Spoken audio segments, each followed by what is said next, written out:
The Creative Psychotherapist is the official podcast of the Creative Clinicians Corner, a practice-building resource for creative psychotherapists. TCP Podcast is the cast for creative, expressive, and experiential-focused psychotherapists curious to learn how to design, build, and scale a thriving private practice. Your host, Reina Lombardi, interviews successful therapists about the tools and strategies they have used to develop creative-focused practices. They also talk about the products, services, and side hustles they have developed using their knowledge and creativity to enhance their therapy practices, make a greater impact in their communities, and diversify their income streams. Welcome. Now here's your host, Reina Lombardi. Thanks for listening to the Creative Psychotherapist podcast. I'm your host, Reina Lombardi, and today I decided I'm going to go ahead and do a solo episode for you. This episode is going to be really focused around marketing. I think sometimes when we talk about marketing as therapists, it can bring up a lot of anxiety, especially for therapists that are new to going into private practice. It can feel really intimidating. Obviously, it's not a subject that was covered in our therapy coursework. And so, in that way, we're not very knowledgeable about the topic, or um, we might have some preconceived ideas or constructs around marketing and what it means to market. And I think those constructs can really impact one's ability to be willing and open to market and be seen in the community. And of course, in order to gain clients, we have to be visible in some way, whether that's making ourselves visible with other people that we know and letting them know that this is what we're doing, or it's letting ourselves be visible on the internet by having a website, or a Psychology Today listing, or Therapy Den listing, or Open Path listing, or what have you. And it could also be being visible in the community as a leader and educating people about your knowledge base and what you do and what your specialty area is and how it can benefit people. And all of those things are an important part of marketing, but sometimes it feels uncomfortable.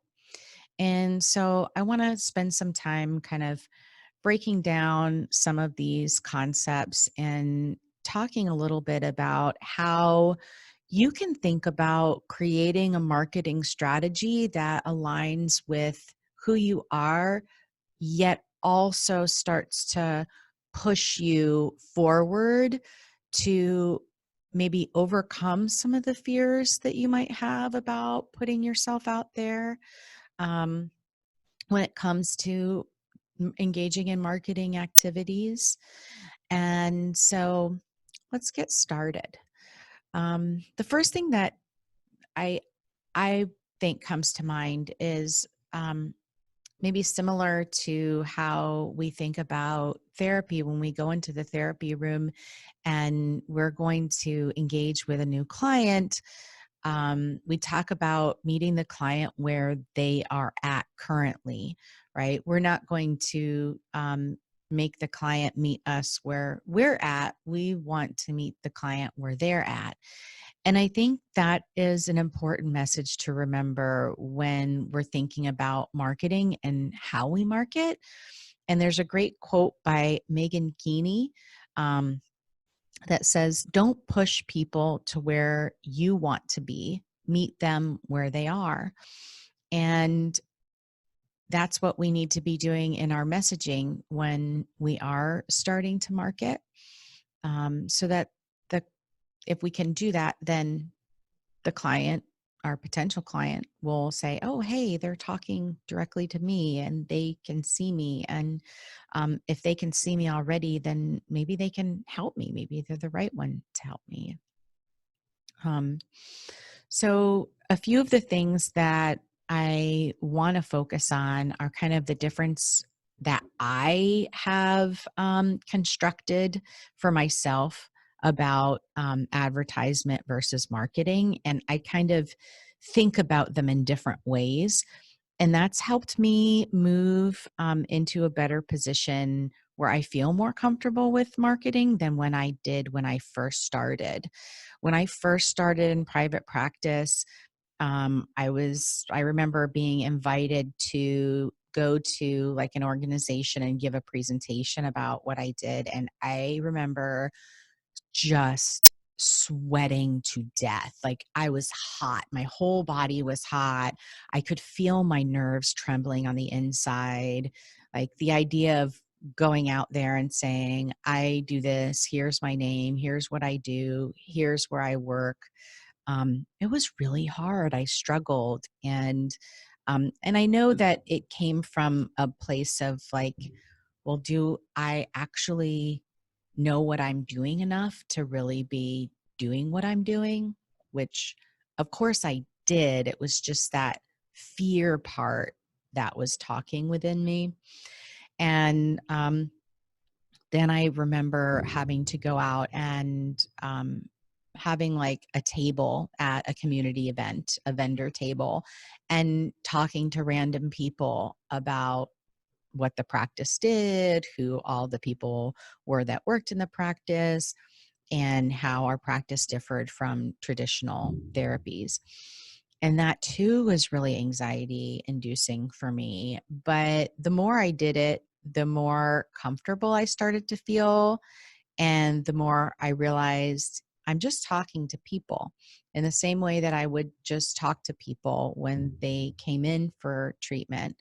And obviously, not in the same way that we would talk in the therapy room, but in the same way of if I just focus on that one person at a time and being present with that one person at a time, it would all be okay.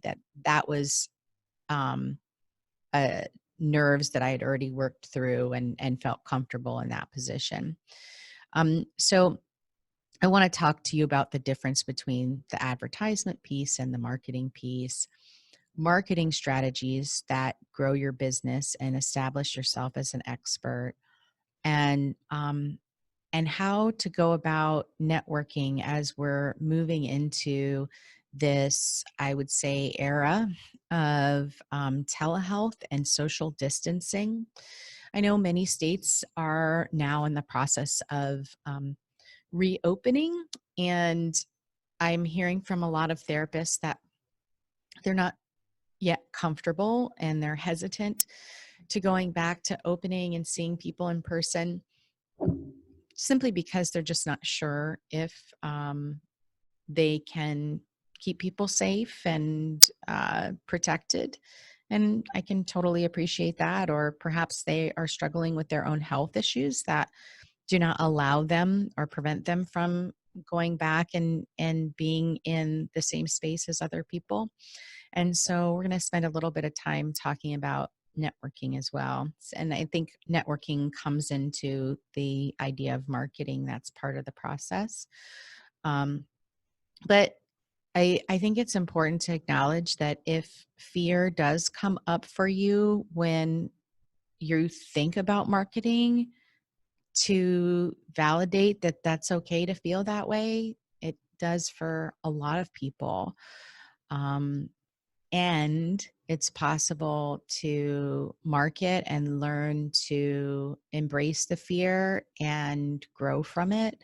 Um, I know that that's been kind of an ever growing process for me. I still feel a lot of fear when it comes to marketing and putting myself out there.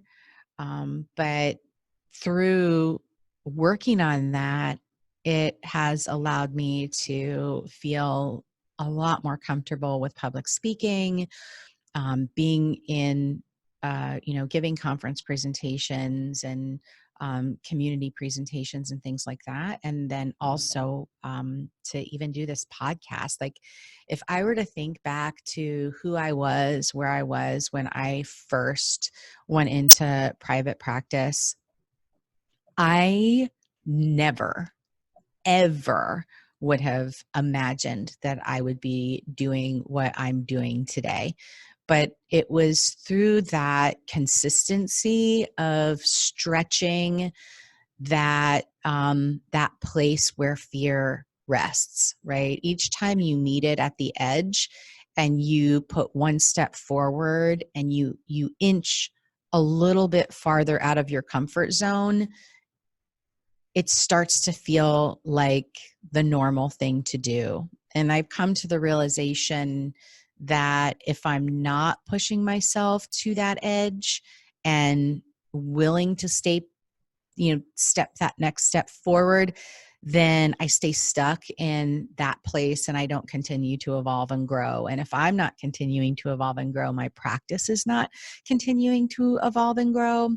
And ultimately, that's like the end goal is about, growth and development, whether I'm assisting others in that process, in therapy, or assisting other clinicians in that process as they step into their professional identity and grow and learn to manage their own practice, um, or whether it's with this other business that I'm starting and, pushing and growing in ever changing ways. So I hope that um, that connects for people, that if you are feeling fear, it's okay, it's normal, it's expected, and and you can take tiny steps forward and step into the fear and be okay and grow and learn to be more comfortable with these activities that are an important part of building a successful practice. Hey, are you ready to gain clarity for your vision and draft actionable steps to achieve the outcomes you desire for your practice? We at the Creative Clinicians Corner are now offering professional consultation services that help creative therapists organize the ideas spinning in their minds into a strategic map to launch and scale their private practices, so you can breathe with ease and confidence and take the action you need to achieve the practice of your dreams. Nothing is insurmountable, and knowing your path to success will only inspire you to push through all the roadblocks, and you don't have to do it alone. Visit us at www.creativeclinicianscorner.com and see the really affordable packages we have for you right now. So let's start with kind of the mindset around what marketing is versus advertisement. And as I said, this is kind of my take on this. Other people might have a different take on this, but this is how I've constructed my understanding so that it could be helpful for me to step forward in a way that I knew that would help my business. So when I think about marketing, and I'm going to read this definition from the American Marketing Association for you. Um, but marketing is the activity, the set of institutions and processes for creating, communicating, delivering, and exchanging offerings that have value for your customers, clients, partners, and society at large. When I read that, it's not as intimidating because we're talking about doing something that aligns with my purpose and my mission of why I'm even doing therapy or having a practice, to begin with, right? Which is to create value, to help others find the value within themselves, which ultimately impacts the larger society.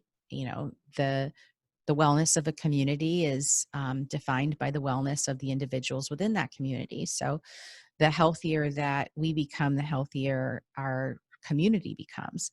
And so if I think about marketing from that definition, it seems much more accessible to me than my previous understanding of it. And I think the most important thing to remember is when you think about marketing, think about it as helping you to create trust with the people that you're looking to serve. They're getting to know you, they're getting to trust you. you're demonstrating that you're knowledgeable and you can be of benefit to them in some way.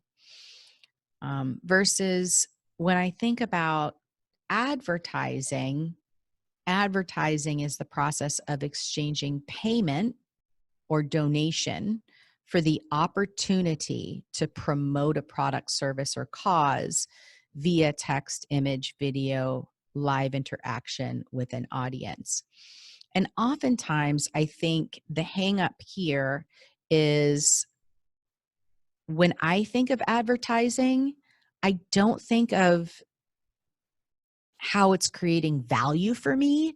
I think about how it's creating fear as a motivator to cause me to want to buy that product or service. So when I think of advertising and I think of marketing, I think of the really pushy, aggressive salesperson that it almost feels threatening in some way.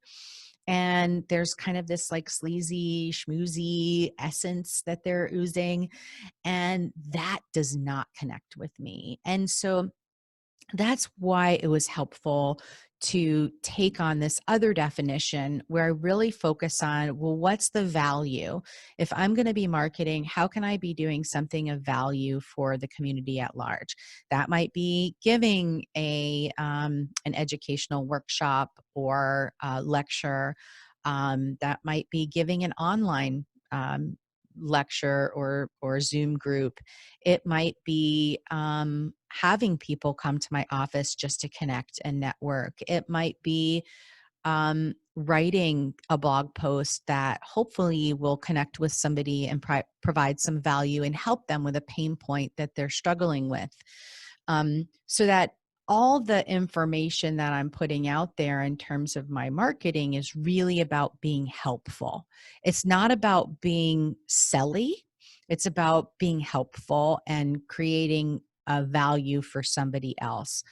And I don't look at it from the standpoint of, okay, well, how many people are going to sign up for what I'm doing because I just did that? Not to say that I do not track that information. I do, but I think about it in terms of longevity and not immediacy. So everything I do, I recognize that um, there's kind of a tiered process before somebody ever purchases anything from anybody. One, there has to be some familiarity with you and your service and that you even exist in the world. And when we talk about that piece, um, you think about brand marketing, consistent, recognizable messages and media about your products or services. The client needs to have at least 7 impressions with that brand before a sale is likely to be made. And if we're talking about therapy, it could be even more unless you had a really strong advocate in the community that was just saying your praises up and down to this person. And they're like, okay, well, after hearing that, I don't want to go anywhere else. Um, and that comes with creating relationships.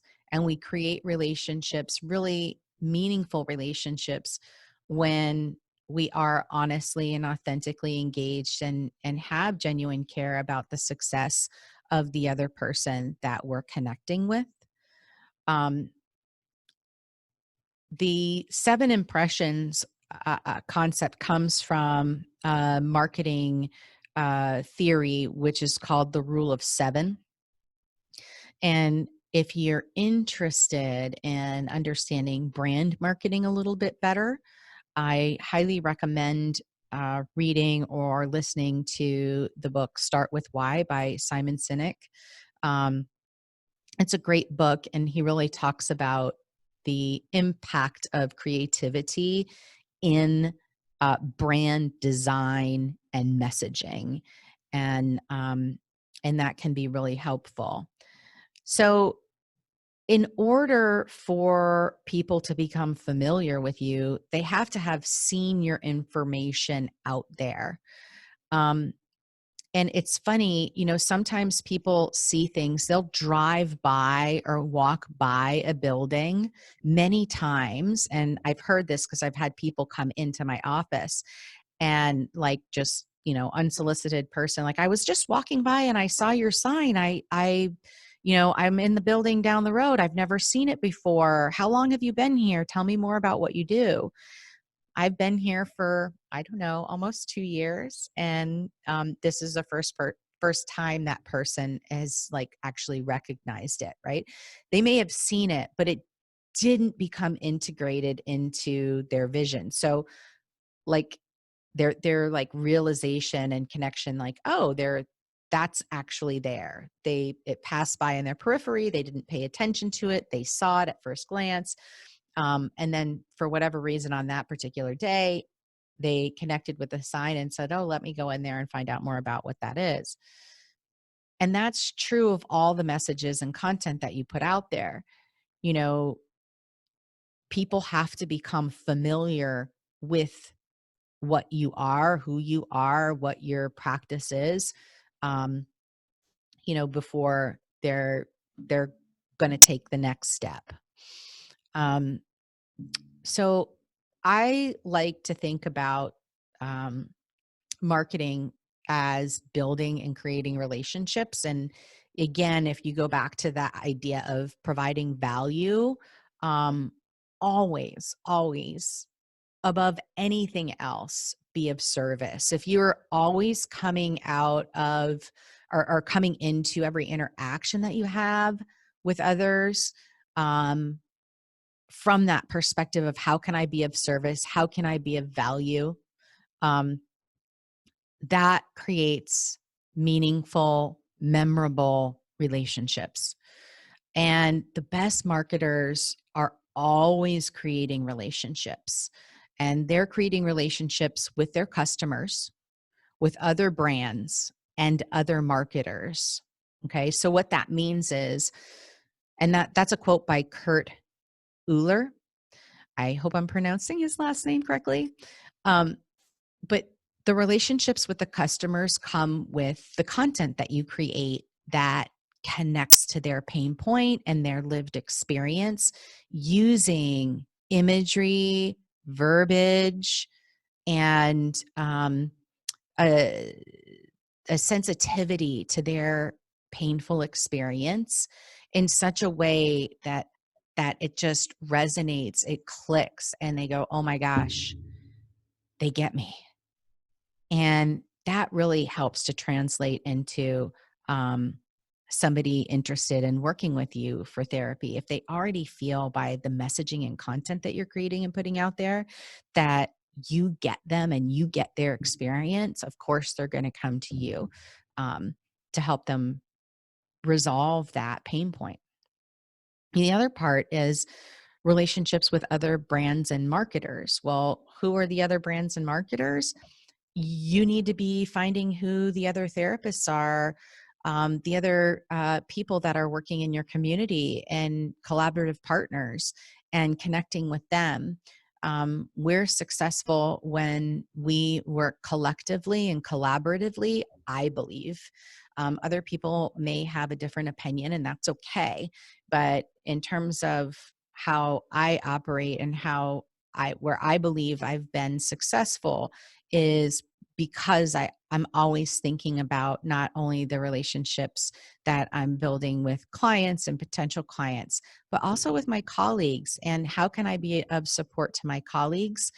And of course, in that you end up developing really amazing friendships and collegial relationships.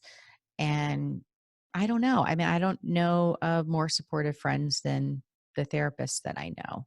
So that part to me is part of the job that I love. I love connecting with other people in my community doing the same work and hearing from them and what they're struggling with and how they're helping their clients and what resources they're using and just really collaborating and being of support. Um, and again, it's from that place of service. So one way that you can build familiarity and um, likability, right? Likability is comes with, okay, I've heard about you. Now I'm investigating a little bit further to know a little bit more. And then that likability comes from reading your content, engaging with your content, learning more about what you do, and going, oh, wow, like I really connect with that.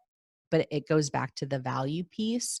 So when you're developing content, you want to really focus on the current needs of your client. So it helps to know what client population that you really want to work with. There's some common quotes out there: the riches are in the niches, which really speaks to this idea. When we can pinpoint who our ideal client is, who we serve the best, who we understand the best and do the best work with, then we can create content that really taps into that place for them where they feel seen and heard and held before they even come into the therapy room. And when I use a term held, I mean that from a psychological term of holding, right? Not the physical term. I just want to be clear about that. Um, so a few ways that you could do this is focusing on writing articles if you like to write. Some people love to write, and some people don't. But the one thing about writing for um, readership of potential clients is we need to consider that they the potential client that we want to work with may not have the same level of technical writing ability that we mastered in grad school. And I think that's where a lot of people struggle. I know I struggle with this, but I know from talking to other people too that they struggle with this and have to work really hard at editing down that content so that it is easily readable and digestible, and it's not overwhelming. It's not too much. But if you could write 3 content driven blog posts for your website between 3 and 10,000 words, there's an article from Moz.com, and excuse me for a moment, but Moz.com, in the article, it says that in like a survey of research about the most shared blogs, those with 3 and 10,000 words get shared most frequently. So just something to keep in mind when you're writing your article about the content that's going to connect with the pain point of your ideal client. You want to be making sure that you're utilizing words and phrases that are also included in your tags and meta tags for your website as a whole. And then in the article, like page, you can do your meta tags for that particular article, or you can attach those to the image on the website. And that's really important for search engine optimization purposes when we talk about having a website. Everybody needs a website. I don't care if you only want to see 5 clients. A website allows you to be visible on your own terms.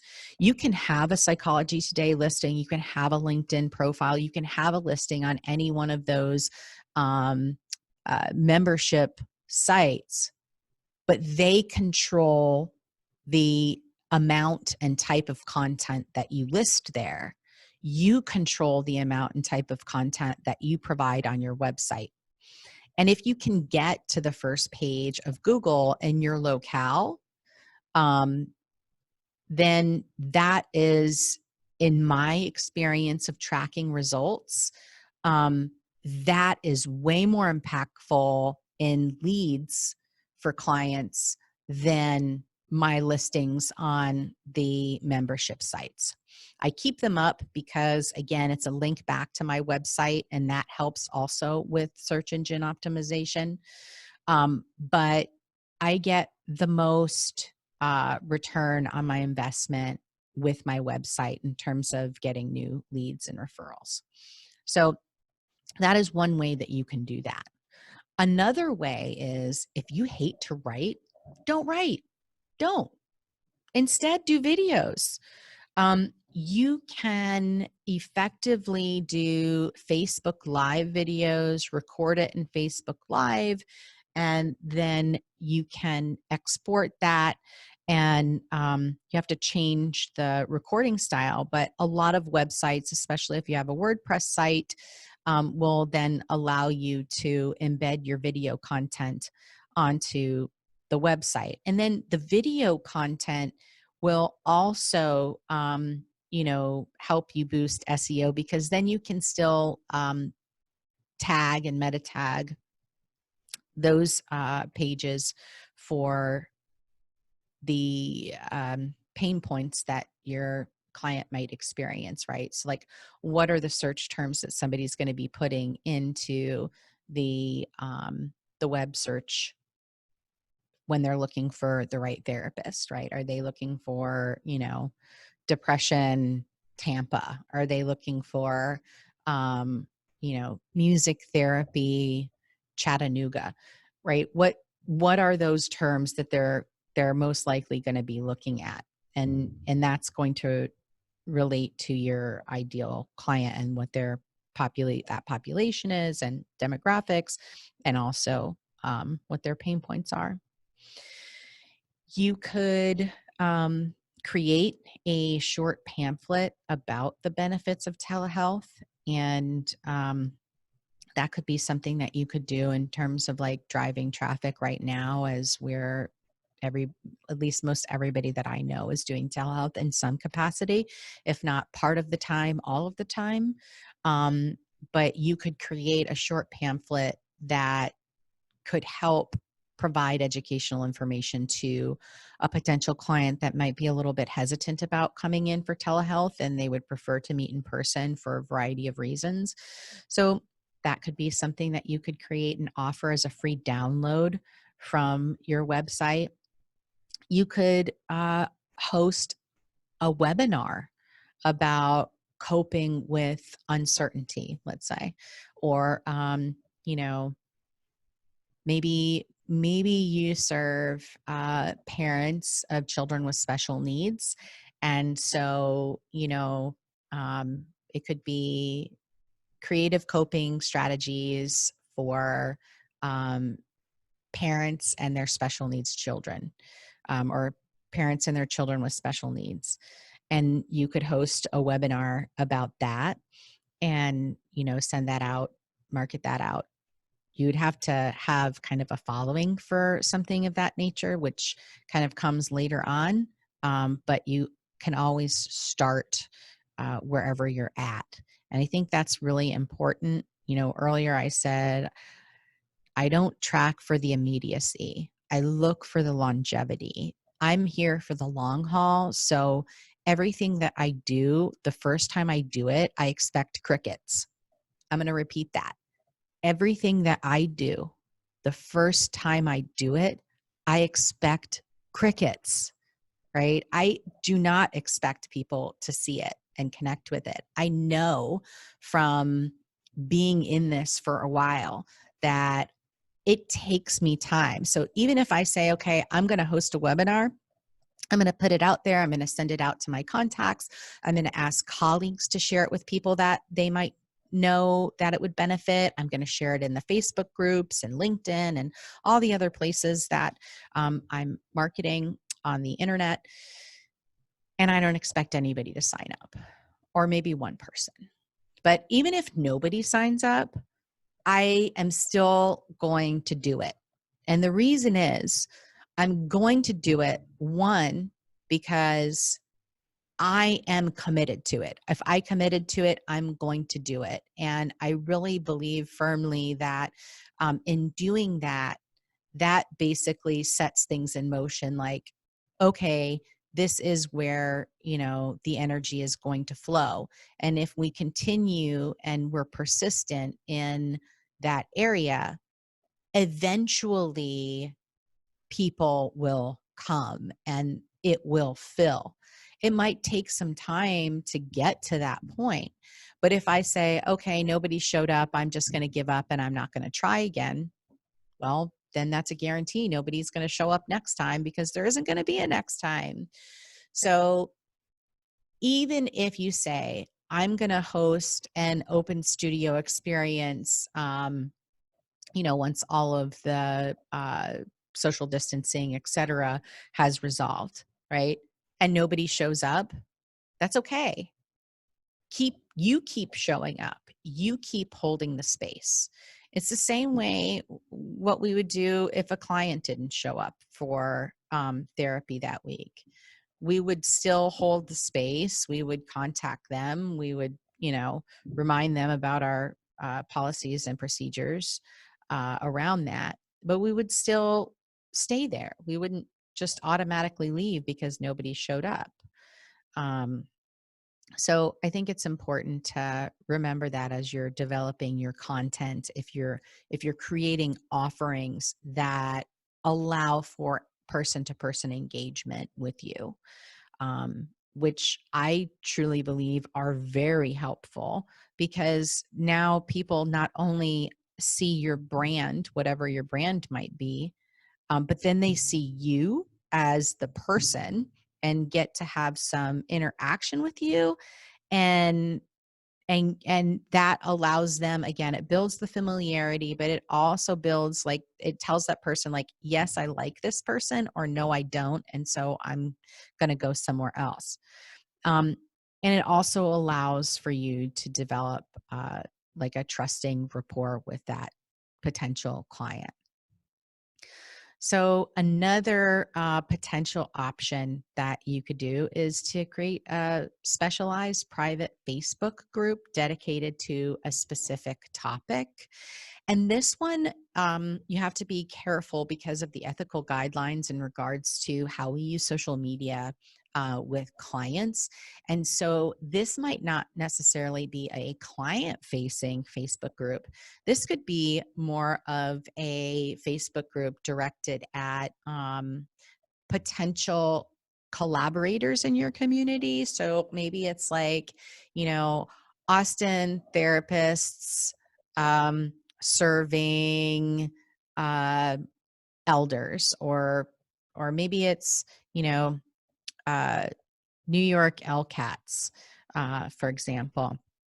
And then that's an opportunity for you to connect and get to know people in the online realm and make those connections there. Above everything else, one thing that I recommend, no matter where you are in your development, whether you're just starting out and haven't yet opened your office, or whether you're a year in or you're 5 years in, if you don't have an email list, you need to be developing one. You need to be creating an email list. Your email list becomes part of the way that you can best disseminate information to potential people. So you should start building that now if you haven't already. And one of the things that keeps coming up in a lot of the business groups that I'm involved in, where I seek mentorship and help as well, is this idea that at any time Facebook could decide, we're shutting down. I mean, that's unlikely, but you never know. Or maybe it's going to be a pay to play kind of thing. all of your followers, say you've been creating a Facebook group and now all of a sudden you don't have access to all those people anymore.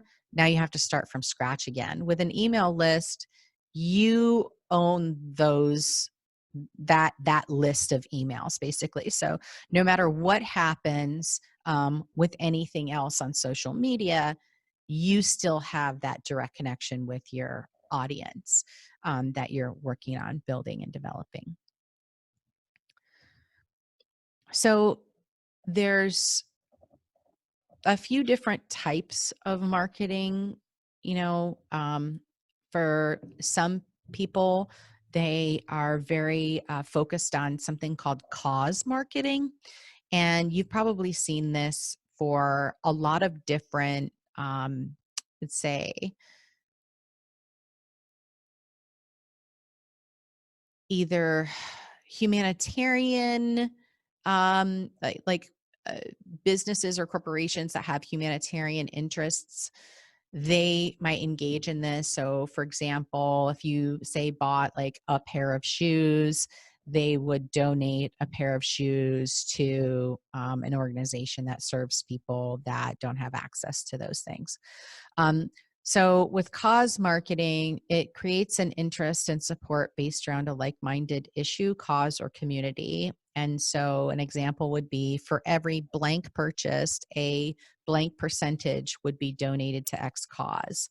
So for example, like 10% of every $25 registration to the mental health training will be located to our local blah, blah, blah for blah, blah, blah.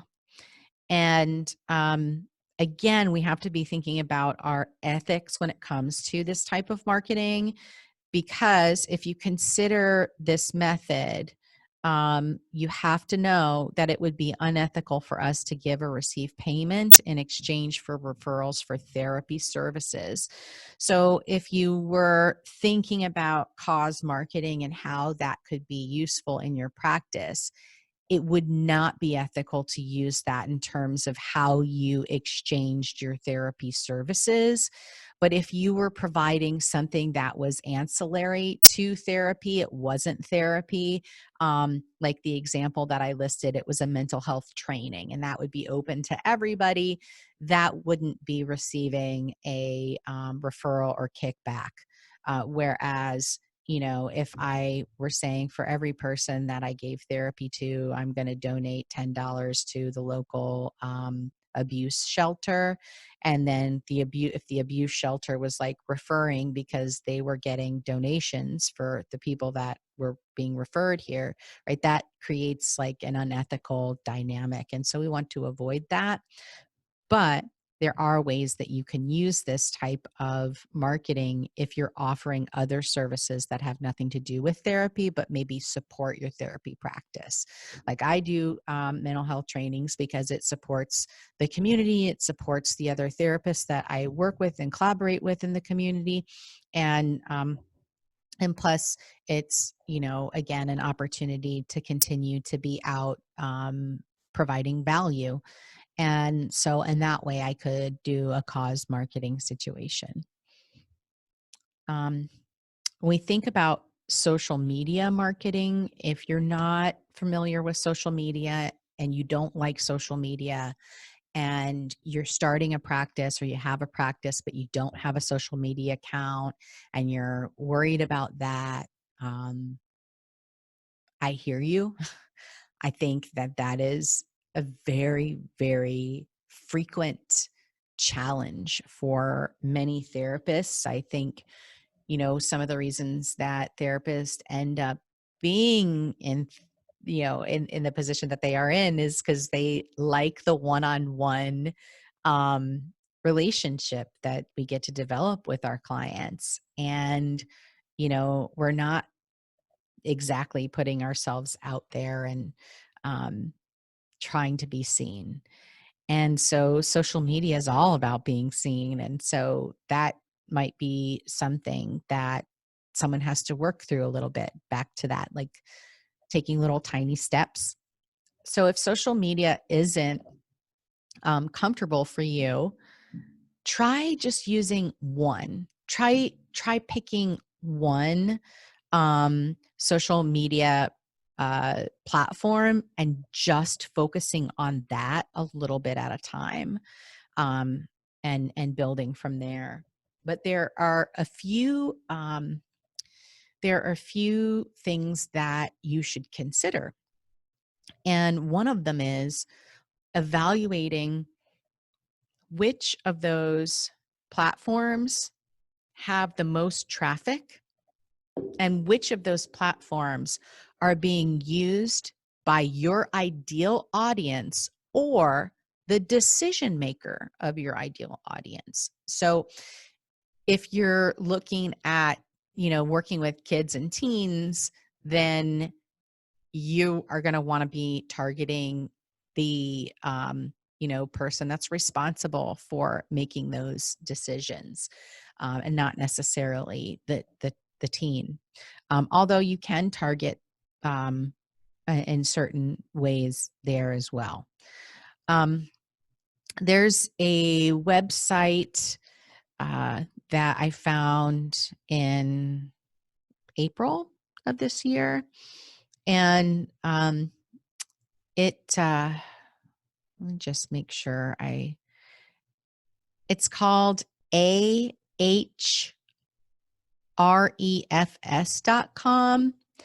And they have a blog on here that lists the top 100 most visited websites by search traffic in 2020. And that kind of gives you an idea of which of these social media marketing platforms are people actually on. You don't want to be wasting your time on a platform where your ideal audience isn't going to see you. If you're looking to connect with parents of teens, having a Snapchat account for your practice is probably not going to connect with that audience. It might connect with the potential teen that might be an ideal client, but they're not the decision maker. So we want to focus on the decision makers. And the number one website, and this is like years running, every time I look it up, it's consistently been YouTube over the years. I have to be honest in that I don't have a YouTube channel. I am working on that. I think that is my next precipice that I'm standing on, is working through the fear of the video. I feel really comfortable with the audio, but not with the video for some reason. So I'm working on overcoming that, because I really want to take that next step and continue to grow and push. And so YouTube, if you are comfortable being in front of a camera, creating a YouTube station and plugging different psychoeducational information that resonates with your ideal client, is an amazing place to connect. Because like I said, not only is it consistently has the most traffic, lots of people of all ages and demographics are using it. So that's the benefit. Number 2 is Wikipedia. Well, that's not going to really connect, right? But 3 is Twitter. So if you don't mind using Twitter, 4 is Facebook. Number 10 is Pinterest. And number 12 is Instagram. So, there are others in there too, but it gives you an idea of, well, where's going to be the most bang for my buck, where people actually are. So do your research on the demographics of your ideal client and their use of the different media platforms, and that can help you decide which is the best way to spend your time and energy. And then create a plan for distributing your branded content that provides value to your ideal client on that platform. And ask your current friends, family, colleagues, everybody that you know personally that's already in your network, to like and connect and share your pages, which that can feel uncomfortable too, right? Because we're asking them to do something. But if we can help, again, connect with here's the value of what I'm trying to do, and and how this can help others, then people are more inclined to help and support. Market research. Do your market research. There's a couple of websites that I found, and one was on sproutsocial.com, and they had a goodness gracious, what was the Pew Research, a Pew Research study on this topic, and they broke it down by age, by education, and by income. And they found that 73% of adults were on YouTube, 38% use it multiple times a day, and 85% of teens use it. And I was really surprised that 70% of 50 to 64-year-olds are also on YouTube. And then with more education, the percentage rose. And with more income, the percentage rose. So that was also interesting. So if you're looking to build a self-pay practice, that again, that putting yourself out there on YouTube, if you're comfortable doing video, would be a great way.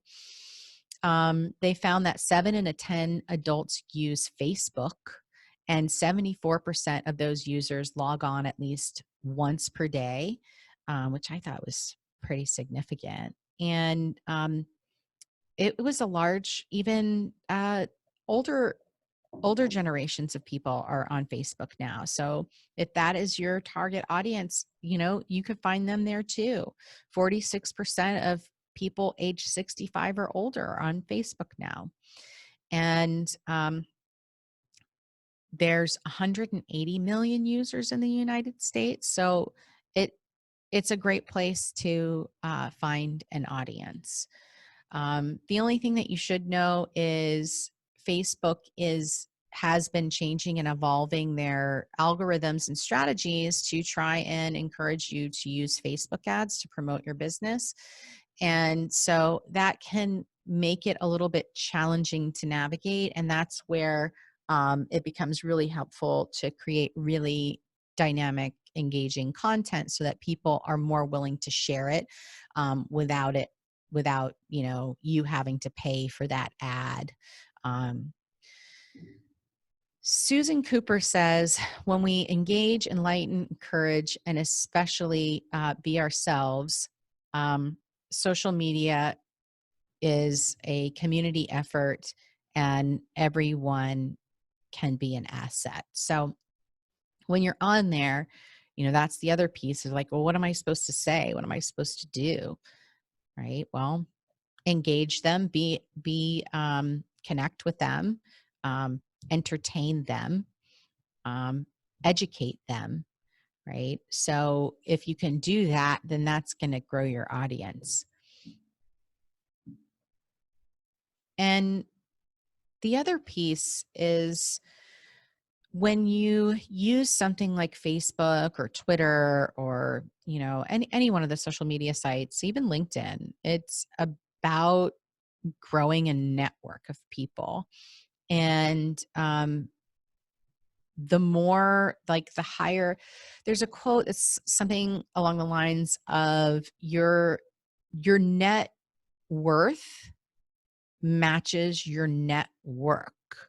So the greater your network, the greater your reach, the greater opportunity, the more referrals that are going to come into your business and allow your business to grow into something that's profitable and sustainable.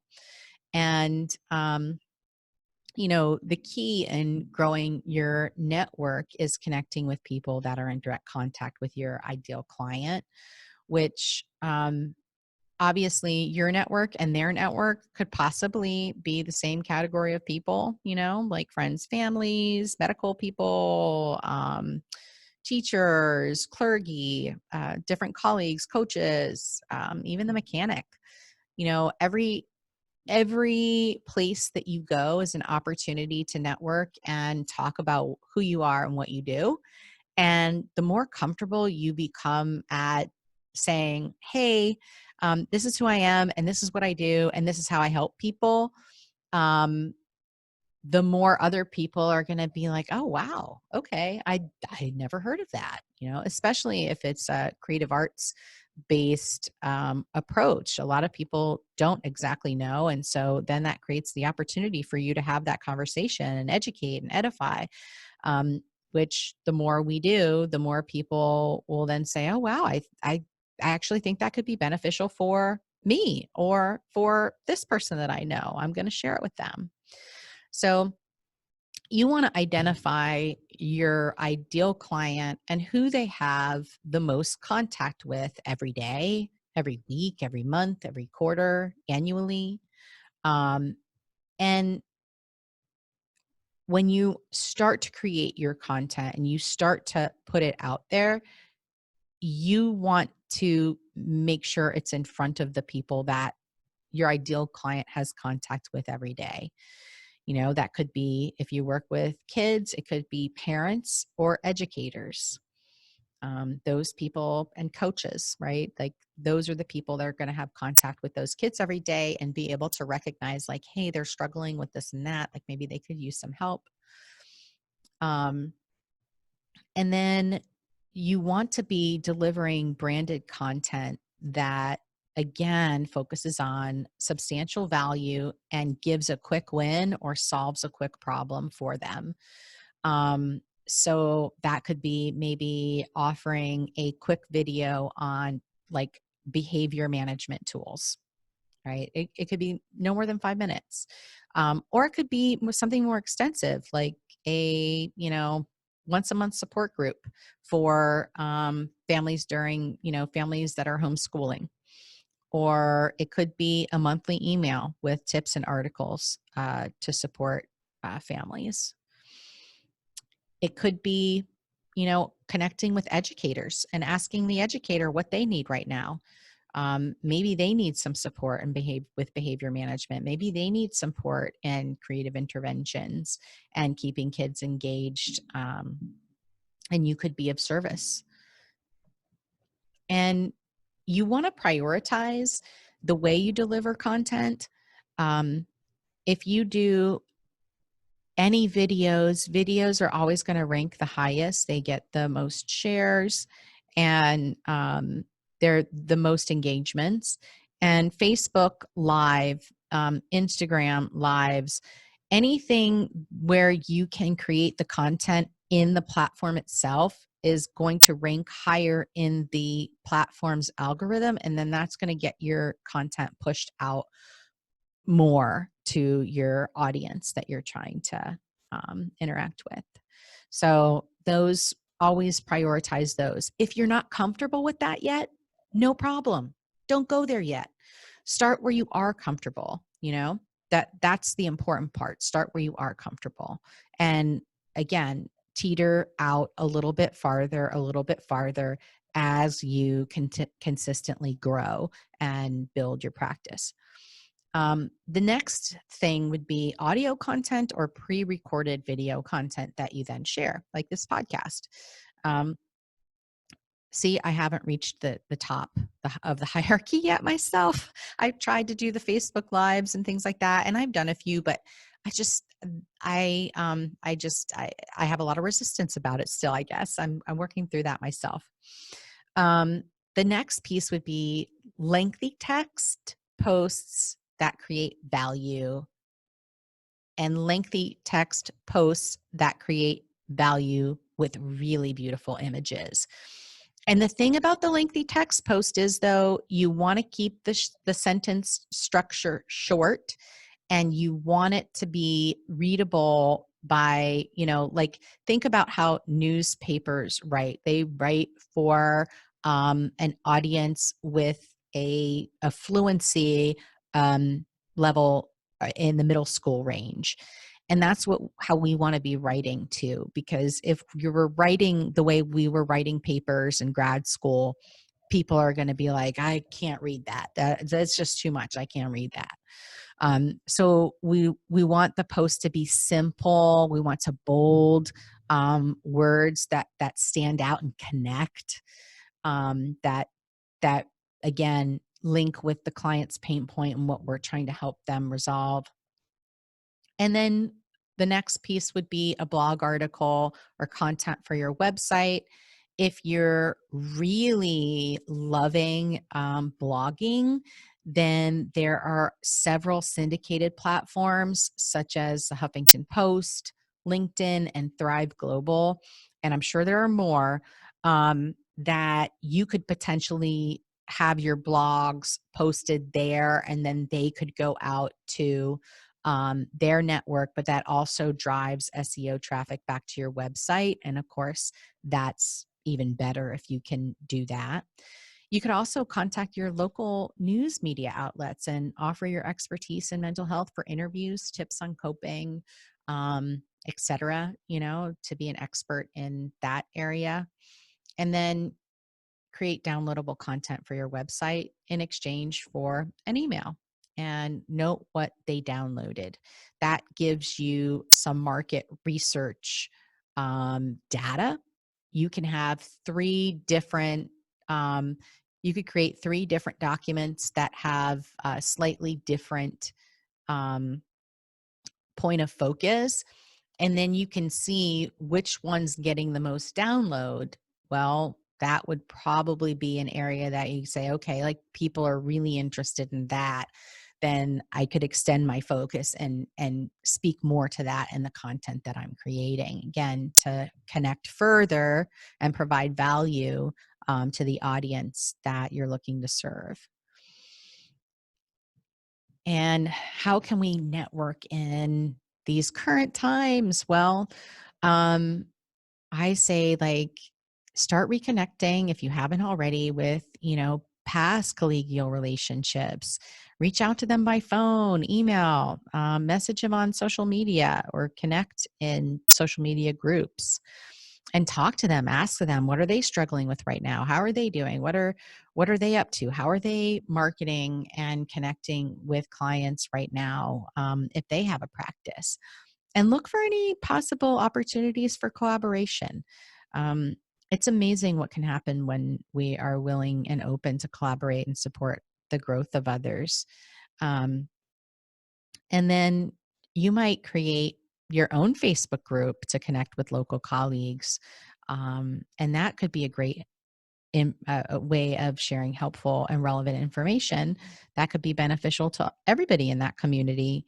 But it also, if you are doing a decent job at moderating it, um, and people feel comfortable to share, they'll share other resources that could be a benefit to you too. You could arrange a Zoom networking event.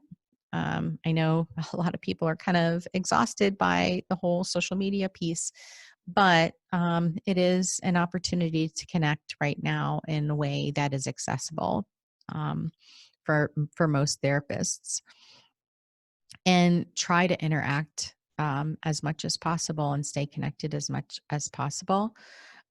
You could host a webinar or training in conjunction with a larger agency in your community, and then mutually promote the event. And that, of course, would help you not only network, but market and demonstrate your, I'm struggling for the word right there, but demonstrate your knowledge in your your background as a therapist and how you work. And then you could attend and support others that are offering webinars and trainings in your community. And, anytime that you can stand out by something that's really personal, I am a big believer in personal handwritten cards. And as much as possible, I don't always get to it, but as much as possible, when I interact and connect with somebody who I'm like, oh my gosh, like that, I really connected with that colleague, and I definitely want to stay connected with them. They were so cool, so smart. They're doing awesome stuff. Like I really want to be able to have a relationship with them other than just a one-time meeting at, a networking event, what have you, I will take their card and I will send a personalized thank you card to their office and, write about what were the things that I was so impressed by and how, I am excited that we met and I hope we can stay connected.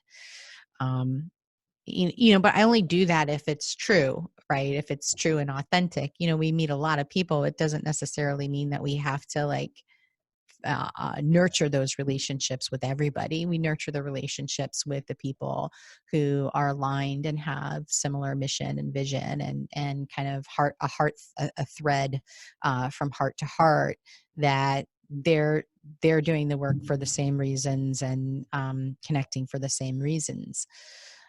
And Hermione Barra says, networking is a lot like nutrition and fitness. We know what to do. The hard part is making it a top priority. And I think that can be particularly true for a lot of therapists. I know a lot of therapists talk about how draining it is to be in the big crowd or the big group, or they just don't like going to the networking events. It just feels so uncomfortable, and it brings up, social anxiety and all of those kinds of things. So yes, going back to the fear, yes, it is hard. It is difficult. It's not always the easiest thing. But in my experience, most of the time when I go out to do different networking events, I find that I connect with a lot of really wonderful people and meet a lot of really wonderful people. And it was the fear in my mind that made it worse than what it actually was. I think I have to apply that to the YouTube. um, so, there are a few things that I think are really important that if you haven't been focusing on already in terms of your marketing, you really want to. And that is really building your search engine optimization on your website. If you haven't started that, please make that a top priority as something that you look up and research. It is so important. One of the resources I found extremely helpful many years ago was through another therapist named Jeff Gunther, who runs the Practice Academy. And he had some great articles on his website, um, the Practice Academy, on search engine optimization specifically for therapists. And that kind of helped me learn, okay, I think I need to know more about what this is. And that was kind of where I took a dive in and started learning about it. And then from there, I started learning more and more. So if you haven't seen that article and are interested, I'll put the link to that in the show notes. And then, the other thing that you could be doing, if you haven't yet already, right, is really working on that email list, getting that email list going so that you can continually be putting your message out there and developing a relationship with people that are interested in what you have to say. And that's the thing, when you develop an email list, you want it to be an opt-in. When I first started, I didn't know that. And I did something that was considered really crass, and I'll just admit it, and that I used all the cards that I had received over the years from different people, and I put them into my MailChimp and created my email list from there. And I realized that now that, okay, that's not what you're supposed to do unless somebody gives you permission to do that. It's better to have an opt-in on your website where you can say, hey, do you want to learn more about what we do and receive information and education about our offerings? Sign up here and we'll send you an email. And that's it for today about marketing. I hope that you found it helpful in some way.